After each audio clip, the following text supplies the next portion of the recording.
Cricket ప్రపంచాన్ని షేక్ చేస్తున్న ఒక వార్త ఇప్పుడు సోషల్ మీడియాలో వైరల్ అవుతుంది. పాకిస్తాన్ మాజీ కెప్టెన్ షాహిద్ అఫ్రిది భారత యువ సంచలనం వైభవ్ సూర్యవంశి గురించి చేసిన వ్యాఖ్యలు ఇప్పుడు పెద్ద చర్చకు దారితీశాయి. అసలు అఫ్రిది ఏమన్నాడు? అతను వైభవ్ను పొగిడాడా లేక హెచ్చరించాడా? ఈ వీడియోలో పూర్తి వివరాలు తెలుసుకుందాం. ఐపీఎల్లో తన దూకుడు బ్యాటింగ్తో ప్రపంచం దృష్టిని ఆకర్షించిన వైభవ్ సూర్యవంశి గురించి మాట్లాడిన అఫ్రిది, ఈ కుర్రాడిలో భయం లేదు, అతని ఆటను చూస్తుంటే నా చిన్నప్పటి బ్యాటింగ్ గుర్తొస్తుందని ప్రశంసించాడు.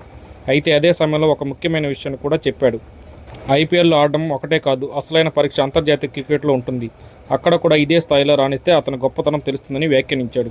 ఈ వ్యాఖ్యలు ఇప్పుడు సోషల్ మీడియాలో వైరల్గా మారాయి. కొందరు అఫ్రిది మాటల్లో ప్రశంస ఉందంటుంటే మరికొందరు ఈ యువ ఆటగాడిని ఇచ్చిన హెచ్చరిక అనే అభిప్రాయపడుతున్నాడు. భారత అభిమానులు మాత్రం వైభవ్ ఇప్పటికే తన టాలెంట్ నిరూపించుకున్నాడు, ఇంకా చిన్న వయసులోనే ఇంత ఆడితే భవిష్యత్తులో ఇంకా పెద్ద స్టార్ అవుతాడని సోషల్ మీడియాలో పోస్టులు పెడుతున్నారు. మరోవైపు కొందరు క్రికెట్ విషయాలు కూడా యువ ఆటగాళ్లపై అధిక అంచనాలు పెట్టకుండా సమయం ఇవ్వాలని సూచిస్తున్నారు.